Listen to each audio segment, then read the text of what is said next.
இருக்கிற மக்கள், நம்முடைய மக்கள் ஒரு ஓட்டு சிந்தாமல் சிதறாமல் ஒரு ஓட்டு வெளியில போதுன்னா அது பிஜேபிக்கு போடுற ஓட்டு.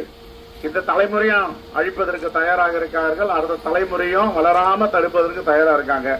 அங்க கூட்டணி வச்சிருந்தா எடப்பாடி, இங்க இரட்டை இலையோ அதிமுக நிக்கல, இங்க பிஜேபி தான் நிக்குது. அவங்க முகமூடி போர்த்தி கொண்டு நிக்குது. அவங்க என்னென்ன பண்ண போறாங்க, என்னென்ன பண்ணிருக்காங்க, எத்தனை கட்சியை உடைச்சிருக்காங்கன்னு தெரியும்.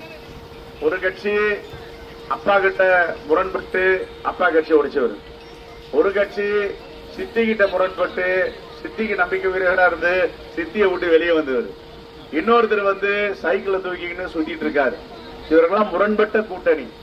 எடப்பாடி பழனிசாமி அவர்களை பத்தி உங்களுக்கு தெரியும். அவர் எப்படி முதலமைச்சர் ஆனாரு, முதலமைச்சர் ஆக்கியவர்களுக்கு விசுவாசமா இருக்காரா, அவங்களுக்கே விசுவாசம் எல்லாம் நாட்டு மக்களுக்கு விசுவாசமா இருப்பாரா? என் அருமை தாய்மார்களை, பெரியவர்களை, மகளிர் உரிமை தொகை 1000 ரூபாயில இருந்து 2000 ரூபாய் கொடுக்க போறோம்.